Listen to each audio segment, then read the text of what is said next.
Hi guys, welcome to my channel online GS by Diwakar. इस video में हम लोग बात करेंगे वर्ल्ड के इम्पोर्टेंट जो बायोम या जियोम्स हैं उसके बारे में। ये पूरा वीडियो आपको मानचित्रों के द्वारा दिखाया जाएगा और यहाँ पे मानचित्र की सहायता से हम लोग थ्योरी भी कवर करेंगे और बायोम क्या है इसको जानेंगे, इसके जितने टाइप्स हैं उसको हम लोग यहाँ पे देखेंगे। और त्रिवार्था महोदय ने मृदा, जल और ताप की उपलब्धता के आधार पे इसको डिवाइड किया है, उन्हीं का वर्गीकरण हम लोग इसमें देखेंगे। ये आपकी परीक्षाओं के दृष्टिकोण से काफ़ी महत्वपूर्ण टॉपिक है। यदि आप टेट, सी-टेट या फिर यूजीसी नेट की परीक्षा की तैयारी कर रहे हैं, साथ ही साथ यहाँ पे आपका प्रश्न यूपीएससी में भी पूछा गया है। समाना बायोम से लेके वहाँ पे प्रश्न पूछा था और आपके पीजीटी में भी कई बार प्रश्न पूछे गए। उत्तराखंड पब्लिक सर्विस कमीशन से जो असिस्टेंट प्रोफेसर हुआ था, वहाँ पे आपका प्रश्न यहाँ से देखिए किस तरह से बनते हैं कि कभी कभी यहाँ पे जो आपके बायोम वाले एरियाज़ हैं उसका नाम दे देता है, पूछता है कि वहाँ पे किस प्रकार की घासें या कौन से जानवर या फिर कौन से वृक्ष पाए जाते हैं। या कभी वृक्ष दे देगा कि मान लीजिए दे दिया ओक या चेस्टनट या देवदार, बोला कि यह निम्न में से किस बायोम की विशेषता है या किस बायोम में पाए जाते हैं, तब वहाँ पे आपको ये कंफ्यूज कर देता है। और यही चीज़ें हम लोग यहाँ पे क्लियर करेंगे, मैप की सहायता से भी देखेंगे। दूसरा टाइप का प्रश्न यहाँ से ये भी बनता है, इस बायोम से रिलेटेड जलवायु हो जाती हैं, पूछता है कि यह जलवायु या यह बायोम किन किन देशों में या किन किन क्षेत्रों में कहाँ कहाँ पाए जाते हैं। ठीक, तो इन सभी प्रश्नों का जवाब आपको इस वीडियो में मिलेगा, इसलिए इसे लास्ट तक देखिएगा। और यदि आप चैनल के नए व्यूअर हैं तो पहले सब्सक्राइब करिए और बेल आइकन को क्लिक करना मत भूलिएगा। अपने मित्रों तक शेयर कीजिए ताकि इसका लाभ उन्हें भी प्राप्त हो सके। तो चलिए स्टार्ट करते हैं। हम लोग बायोम के बारे में देखते हैं कि बायोम क्या है। सबसे पहले यही जानते हैं, बायोम या इसे जियोम के नाम से भी जानते हैं। बायोम जैवमंडलीय, स्थलीय और जलीय दोनों पारितंत्रों का एक पार्ट माना जाता है। इसके अंतर्गत वनस्पति, जीव दोनों के समस्त जो क्रियाशील समूह हैं उन सभी को इसमें सम्मिलित किया जाता है। किसी प्रदेश विशेष की स्थलीय जलवायु और पर्यावरण आदि कारकों से सामंजस्य स्थापित कर जो जटिल जैव समुदाय विकसित होता है उसे ही हम लोग बायोम या जियोम कहते हैं। क्लियर हुआ कि वनस्पति और जीवों की समस्त क्रियाशील या जो क्रियाशील समूह है इसमें सम्मिलित होते हैं, अर्थात किसी प्रदेश विशेष की स्थलीय जलवायु और पर्यावरण आदि कारकों के सामंजस्य से जो जटिल जैव समुदाय विकसित होता है वही आपका बायोम या जियोम होता है। इसके वर्गीकरण की बात करें तो त्रिवार्था महोदय ने मृदा, जल और ताप की उपलब्धता के आधार पर इस बायोम को 5 भागों में डिवाइड किया, जिसमें नंबर 1 है आपका वन बायोम, दूसरा है सवाना बायोम, तीसरा है घास भूमि या ग्रासलैंड बायोम, चौथा है मरुस्थलीय या डेजर्ट बायोम, पांचवा है टुंड्रा बायोम। ठीक, तो ये त्रिवार्था महोदय ने 5 टाइप में डिवाइड किया। अब इन पांचों टाइप का डिटेल हम लोग यहाँ पे देखेंगे और मैप आपका लास्ट में दिखाया गया है। अब देखिए कि पांचों के आधार पे आपको हम मैप से रूबरू करा देते हैं। यहाँ पे देखिए कि मैप में आपका दिया गया है, जो यहाँ पे नीचे आपको दिख रहा होगा भूमध्य सागरीय, टुंड्रा, ये सभी आपका एक सिंबल दिया गया है कि ये वाले सिंबल इस एरिया को प्रदर्शित कर रहे हैं। ठीक, मध्य अक्षांशी में देखिए इस तरह के सिंबल हैं, जैसे अपना ये है इंडिया में, देखिए मध्य अक्षांशी जलवायु है। ठीक, यहाँ पे आपका देखिए उष्णकटिबंधीय जलवायु हो गया ये पूरा। चाइना में देखिए ये भी आपका मध्य अक्षांशी जलवायु है, लेकिन ये आपका मध्य अक्षांशी में भारत में आपका प्रेयरी, स्टेपी दोनों देखने को मिलता है। यहाँ पे देखिए उत्तरी अमेरिका के पश्चिमी तट पे ये टैगा वाली जलवायु हो गई। यहाँ पे आपका हंगरी में क्या बोला जाता है, पुस्ताज। ये गोबी के मरुस्थल यानी मरुस्थलीय जलवायु हो गई। ठीक, आइए एक एक करके हम लोग क्लियर करते हैं यहाँ पे। तो सबसे पहला हम लोगों को जो देखना है वो है फॉरेस्ट बायोम या वन बायोम। वन बायोम को भी दो टाइप में डिवाइड किया जाता है। सदाहरित वन अर्थात कि ऐसे वन जो हमेशा हरे भरे रहते हैं, एवरग्रीन फॉरेस्ट कहते हैं उसे। और दूसरा जो है आपका पर्णपाती या डेसिडियस फॉरेस्ट है। हरित वन को भी 4 पार्ट में डिवाइड करते हैं, जिसमें आपका उष्णकटिबंधीय वन है, मध्य अक्षांशीय सदाहरित वन है, भूमध्य सागरीय सदाहरित वन है और संकुलधारी सदाहरित वन है। पर्णपाती वन को 2 पार्ट में डिवाइड करते हैं, मध्य अक्षांशीय पर्णपाती वन और उष्णकटिबंधीय पर्णपाती वन। एक एक करके हम लोग डिटेल देख लेते हैं इसका। नंबर 1 है उष्णकटिबंधीय सदाहरित वन। उष्णकटिबंधीय सदाहरित वन यह आपका विषुवतीय प्रदेशों और उष्णकटिबंधीय तटीय प्रदेशों के भारी वर्षा और उच्च तापमान वाले क्षेत्रों में सघन, ऊंचे और विश्व के सर्वाधिक जैव विविधता वाले कठोर लकड़ियों वाले वृक्षों की यहाँ पे प्रधानता होती है। यह संपूर्ण विश्व का लगभग 12% भाग से पूरे क्षेत्रफल को ढका है, अर्थात कि यहाँ पे संपूर्ण पृथ्वी के क्षेत्रफल के 12% भाग पे इन्हीं वनों का विस्तार पाया जाता है। इसमें जो लताएं पाई जाती हैं और अधिपादप पाए जाते हैं, अर्थात लताएं यानी लियाना और एपीफाइट। ये प्रश्न आपसे पूछा गया कि एपीफाइट किन वनों की विशेषता है, तो आपका ये उष्णकटिबंधीय सदाबहार वनों की विशेषता है। पृथ्वी के आधे से अधिक जंतुओं और वनस्पतियों की प्रजातियां भी यहीं पाई जाती हैं। इन्हीं वनों में हाथी, गैंडा, जंगली सूअर, शेर, घड़ियाल, बंदर और सांप की अनेक प्रजातियां यहाँ पे विद्यमान रहती हैं। यहाँ पे वृक्षों की बात करें तो महोगनी, रोजवुड, आबनूस, मैंग्रोव आदि वृक्ष पाए जाते हैं। यहाँ चूँकि हरा भरा इसलिए रहता है क्योंकि यहाँ पे अत्यधिक वर्षा होती है और टेम्परेचर भी थोड़ा ज़्यादा होता है, तो वर्षा होने की वजह से यहाँ पे ये विद्यमान रहता है। मध्य अक्षांशीय सदाहरित वन। मध्य अक्षांशीय सदाहरित वन ये उपोष्ण प्रदेशों में महाद्वीपों के पूर्वीय तटों के वर्षा वन कहे जाते हैं, अर्थात महाद्वीपों के पूर्वी तट के वर्षा वन कौन होते हैं? मध्य अक्षांशीय हरित वन होते हैं। एक जाति के वृक्षों की इसमें प्रधानता पाई जाती है और ये चौड़ी पत्ती वाले वृक्ष होते हैं। कठोर लकड़ी इनकी होती है, जिसमें ओक, लॉरेल, मैग्नोलिया और यूकलिप्टस शामिल होता है। यह आपका दक्षिणी चीन, जापान, दक्षिण पूर्वी संयुक्त राज्य अमेरिका और दक्षिणी ब्राज़ील में पाए जाते हैं। चलिए मैप में आते हैं। आपने देखा उष्णकटिबंधीय सदाबहार वन। तो उष्णकटिबंधीय जो सदाबहार वन है ये विषुवत रेखा है, ये आपका 0 डिग्री इसी के आसपास पाए जाते हैं। यहाँ पे देखिए ये है सिंबल, ये आपका हो गया। और यहाँ पे ये भी हमने बताया कि उष्णकटिबंधीय तटीय प्रदेशों या विषुवत रेखीय प्रदेशों के तटीय क्षेत्रों में ये पाए जाते हैं। अब देखिए ये ब्राज़ील में हो गया, यहाँ पे आप देखिए अफ्रीका में, और ये पूरा जो विषुवत रेखा पे इंडोनेशिया वाला हो गया, पपुआ न्यू गिनी है।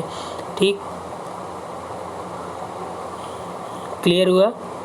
साथ ही साथ यहाँ पे देखिए ये वाला एरिया,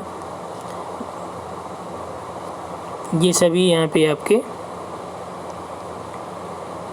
पाए जा रहे हैं। ठीक, दूसरा यहाँ से है मध्य अक्षांशीय सदाहरित वन। तो मध्य अक्षांशीय जो सदाहरित वन है यह आपका ओक, लॉरेल, मैग्नोलिया, यूकलिप्टस वाला है। ये दक्षिणी चीन में, ये हो गया सिंबल देखिए, दक्षिणी चीन में, दक्षिण पूर्वी संयुक्त राज्य अमेरिका, दक्षिण और पूर्वी ये वाला है, दक्षिण पूर्वी संयुक्त राज्य अमेरिका, दक्षिणी ब्राज़ील, ये वाला जो एरिया है यहाँ पे आपका मध्य अक्षांशीय हो गया।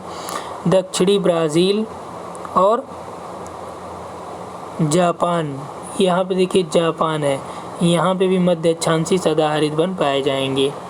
ठीक, तो जो बताया गया कि मध्य अक्षांश का तात्पर्य यहाँ पे क्या है कि जो मिडल लैटिट्यूड यानी उपोष्ण प्रदेश है, जैसे आपका ये 30 डिग्री के आसपास के जो क्षेत्र हैं, 30 से लेकर 35 के ऑलमोस्ट। ठीक, और ये आपका इधर दक्षिणी गोलार्ध में भी देखिए यहाँ पे है मध्य अक्षांशों वाला, यहाँ पे है, ये हो गया। ठीक, आगे आइए, तीसरा है भूमध्य सागरीय वन। भूमध्य सागरीय वन ये आपका मध्य अक्षांशों में महाद्वीपों के पश्चिमी सीमांत पे पाए जाते हैं। कहाँ पे? महाद्वीपों के पश्चिमी सीमांत पे पाए जाते हैं और यहाँ पे शीतकालीन वर्षा होती है। इसके जो वृक्ष हैं ओक है, जैतून है, चेस्टनट है, पाइन है। अब देखिए ओक आपने देखा मध्य अक्षांशों में भी था, ओक आपका भूमध्य सागरीय में भी है। इस बायोम में अग्नि से नष्ट न होने वाले पौधे और सूखे में रहने योग्य जंतु भी पाए जाते हैं। यहाँ रंग बिरंगे पक्षियों की अधिकता होती है। ग्रीष्मकाल की शुष्क जलवायु के बचाव के लिए विभिन्न प्रकार के वृक्षों ने स्वयं को अनुकूलित कर लिया है और भूमध्य सागरीय प्रदेश में साइट्रस यानी खट्टे फलों और रसदार फलों के वृक्ष सर्वाधिक पाए जाते हैं या इन्हीं का यहाँ पे उत्पादन ज़्यादा होता है। ठीक, तो जो आपका भूमध्य सागरीय जलवायु जहाँ पे पाई जाएगी वहीं पे आपका ये पाए जाएंगे। भूमध्य सागरीय जो जलवायु है वो आपका ऑस्ट्रेलिया में, और चलिए एक और देख लीजिए, उसके बाद हम लोग मैप पे आ जाते हैं। संकुलधारी वन जो अगला है वो संकुलधारी वन है। ये आपका उत्तरी ध्रुव के चारों ओर यूरोप, एशिया और उत्तरी अमेरिका महाद्वीपों में और अन्य भागों में उच्च अक्षांशों तक और जो उच्च पर्वत हैं उन पे पाए जाने वाले मुलायम लकड़ी वाले ये वन होते हैं। सर्वाधिक कटाई इन्हीं की होती है, आर्थिक दृष्टिकोण से सबसे महत्वपूर्ण होते हैं। इनमें वृक्ष जो है चीड़ है, देवदार है, फर है, स्प्रूस है, हेमलॉक है। इसका वर्धन काल ग्रीष्म काल तक ही सीमित होता है। सर्वाधिक विस्तार आपका ये सभी वनों की अपेक्षा सबसे ज़्यादा विस्तार इसी का होता है, संकुल वनों का। टैगा वनों के प्रदेश में लोमड़ी, मिंक, समूर, साइबेरियन क्रेन आदि जीव पाए जाते हैं। इसे टैगा वन भी कहते हैं। ठीक, तो आइए हम लोग मैप पे देखते हैं भूमध्य सागरीय और संकुलधारी वनों के बारे में। अब देखिए भूमध्य सागरीय का यहाँ पे आप देख रहे हैं एकदम नीचे जो है ये आपका सिंबल बना है।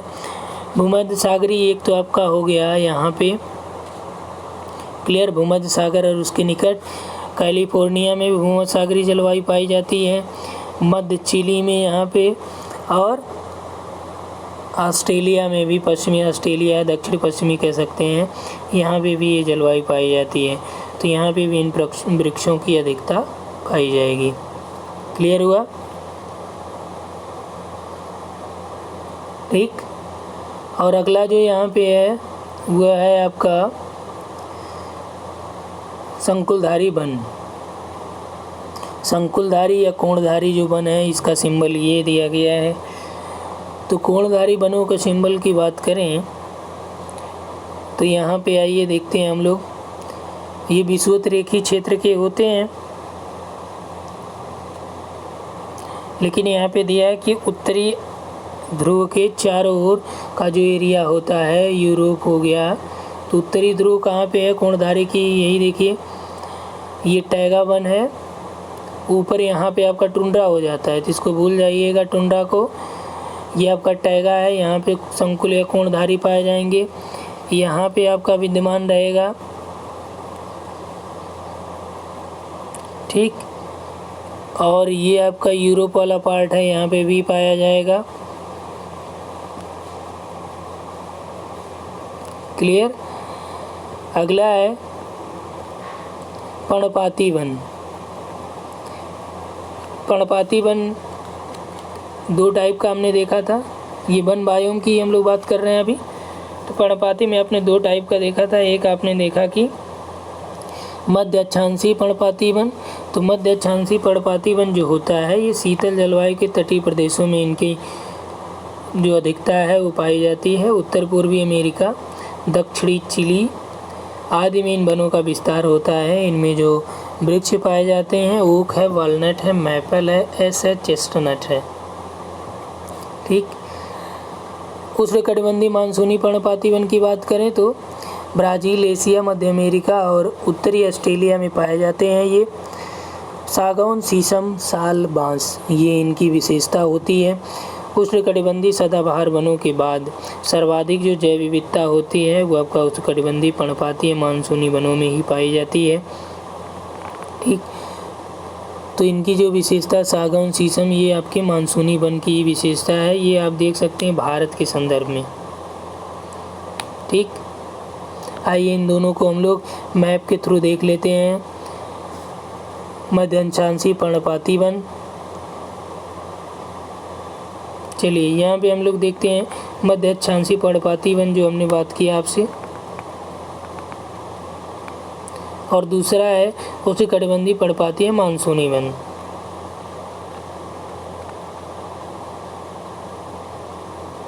ठीक। तो यहाँ पे देखिए सिंबल ये है, इंडिया में पाया ही जाएगा, इसे मानसूनी कहते हैं। स्टेवीज या प्रेरी वाले पार्ट हो गए ये। अब देखिए इसका सिंबल, ये आपका कहाँ पे विद्यमान है, यूरोप हो गया। यहाँ पे देखिए चीन में, अमेरिका में, पूर्वी अमेरिका और पश्चिम पार्ट में भी यहाँ पे पाया जा रहा है। यहाँ पे देखिए चिली में भी बात किया गया।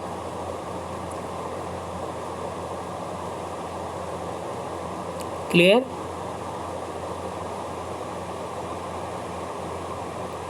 चलिए नेक्स्ट आते हैं।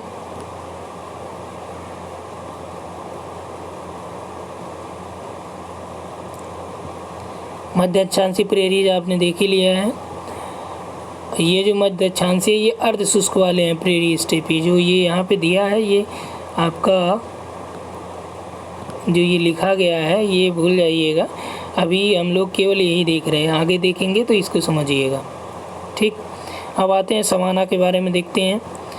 यहाँ तक क्लियर हो गया आपको। देखिए प्रश्न क्या बनेगा यहाँ से, यही वृक्ष और इनके कहाँ पाए जाते हैं यही पूछता है। सवाना बायोम की बात करें तो सवाना बायोम ये आपका अर्धशुष्क उष्णकटिबंधीय जलवायु होती है। यह पार्कलैंड भूमि होती है जहाँ पे घास भूमि के क्षेत्र में कहीं कहीं वृक्ष भी पाए जाते हैं। पार्कलैंड भूमि के नाम से जाना जाता है। यहाँ पे हाथी घास सबसे ज़्यादा पाई जाती है जो 5 मीटर लंबी लगभग होती है। यह अफ्रीका, भारत, ब्राज़ील, पूर्वी ऑस्ट्रेलिया में पाया जाता है। इसमें हाथी, दरियाई घोड़ा, जंगली भैंसा, हिरण, ज़ेब्रा, सिंह, चीता, तेंदुआ, गीदड़ आदि जानवर पाए जाते हैं। ठीक। अगला है घास भूमि बायोम, ये महत्वपूर्ण हो जाता है और ये आपका जीएस का भी क्वेश्चन बनता है यहाँ से।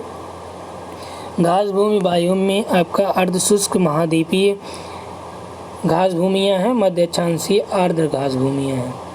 शुष्क घास भूमियाँ देखते हैं, इसमें आपका इनके घासों को या वनस्पतियाँ जो यहाँ पे पाई जाती हैं उनका नाम है लैंटाना और बुफेलो घास। ठीक। सूर्यमुखी लोको घास भी यहाँ पे पाई जाती है।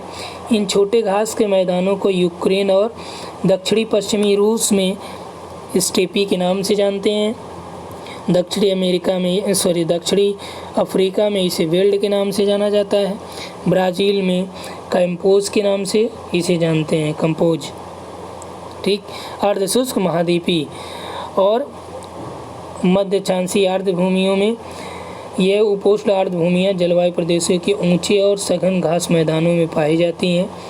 उत्तरी अमेरिका में इन्हें प्रेयरी, दक्षिणी अमेरिका में पम्पास, हंगरी में पुस्ताज, न्यूजीलैंड में, देखिए न्यूजीलैंड भी यहाँ पे लिख लीजिए, लिखा नहीं है, न्यूजीलैंड में इसे कैंटरबरी कहते हैं, कैंटरबरी कहते हैं। और ऑस्ट्रेलिया में डाउन्स के नाम से जाना जाता है मध्य अक्षांशीय आर्द्र भूमियों को। क्लियर हुआ? अब इन दोनों को आइए मैप पे आपको दिखा देते हैं। ठीक, तो आपने देखा कि अर्धशुष्क सवाना, पहले देख लीजिए सवाना बचा था, तो यहाँ पे देखिए उष्णकटिबंधीय सवाना, तो यहाँ पे आपका दिया गया सवाना का। ठीक, सवाना यहाँ पे हो गया, इंडिया में भी ये सवाना है, यहाँ पे आपका सवाना है, अफ्रीका में हो गया, भारत में हो गया, ब्राज़ील में हो गया, पूर्वी ऑस्ट्रेलिया में ये वाला जो पार्ट है ये भी आपका सवाना है। क्लियर हुआ? अब दूसरे पे आइए। दूसरा था अर्धशुष्क यानी घास भूमि बायोम में आपने देखा अर्धशुष्क महाद्वीपीय बायोम जो पश्चिमी रूस और यूक्रेन में स्टेपी कहते हैं। तो यहाँ पे देखिए आपका बना भी है, इसका जहाँ पे पाया जाएगा वही आपका ये शामिल किया जाएगा। यहाँ पे प्रेयरी हो गया, ये स्टेपी हो गया, अफ्रीका में विल्ड हो गया, ब्राज़ील में कंपोज हो गया। क्लियर हुआ? दूसरा है मध्य अक्षांशीय आर्द्र घास भूमि, न्यूजीलैंड में कैंटरबरी कहते हैं, यहाँ पे देखिए डाउन्स कहते हैं, हंगरी में पुस्ताज कहते हैं, उत्तरी अमेरिका में प्रेयरी कहते हैं। क्लियर? अब उसके बाद आते हैं मरुस्थलीय बायोम। मरुस्थलीय बायोम यह महाद्वीपों के आंतरिक भागों में विद्यमान होता है। कभी कभी यहाँ पे वर्षा हो पाती है और वर्षा होती है तो लगभग 25 सेंटीमीटर के आसपास। यहाँ वनस्पतियों का प्रायः अभाव पाया जाता है, दिन बहुत गर्म और रातें ठंडी हो जाती हैं। केवल छोटी झाड़ियाँ, नागफनी, बबूल, खेजड़ी, खजूर के पेड़ की वनस्पतियाँ पाई जाती हैं। अगला जो है वो है टुंड्रा। टुंड्रा बायोम ये आपका 60 डिग्री उत्तरी अक्षांश से ऊपर के जो एशियाई प्रदेश हैं, ये यूरोपीय हैं, उत्तरी हैं, यहाँ पे पाया जाता है। ये यहाँ पे लाइकेन और एल्गी ही वनस्पतियाँ पाई जाती हैं। अल्प मात्रा में ये उगती हैं, जिनका वर्धन काल केवल ग्रीष्म ऋतु होता है। केवल 3 महीने तक ही ये सीमित रह पाती हैं। रेंडियर टुंड्रा क्षेत्र का प्रमुख पशु है और यहाँ के निवासियों को एस्किमो कहा जाता है। इनका जो प्रमुख खाद्य पदार्थ है वो सील मछली है। क्या है? सील मछली। ठीक, अब यहाँ पे आप देख सकते हैं टुंड्रा की बात की गई तो टुंड्रा ये हो गया, यहाँ पे टुंड्रा हो गया। ठीक, क्लियर हुआ? टुंड्रा हो गया। अब आगे मरुस्थल देख लीजिए, सहारा मरुस्थल हो गया, मरुस्थलीय जलवायु यहाँ पे पाई जाएगी। कोलोराडो मरुस्थल में मरुस्थलीय जलवायु पाई जाएगी। और यहाँ पे आपका गोबी मरुस्थल है, यहाँ पे कालाहारी हो गया, ग्रेट ऑस्ट्रेलियान मरुस्थल है, अरब का मरुस्थल हो गया। ठीक, भारत में यहाँ थार मरुस्थल है। ये सभी आपके इसके उदाहरण हैं। यहाँ पे आटाकामा चिली में हो गया। ठीक, क्लियर हुआ? तो देखिए यहाँ पे हमने जो बताया आपको ये टोटल बता दिया। अब यहाँ से आप मैप को भी देख सकते हैं और मैप का स्क्रीनशॉट भी आप ले पाएंगे। ठीक, इस वीडियो में इतना ही। उम्मीद है आप सभी लोगों को पसंद आया होगा। तो वीडियो को लाइक करिए, शेयर करिए, सब्सक्राइब करना मत भूलिएगा। Thanks for watching.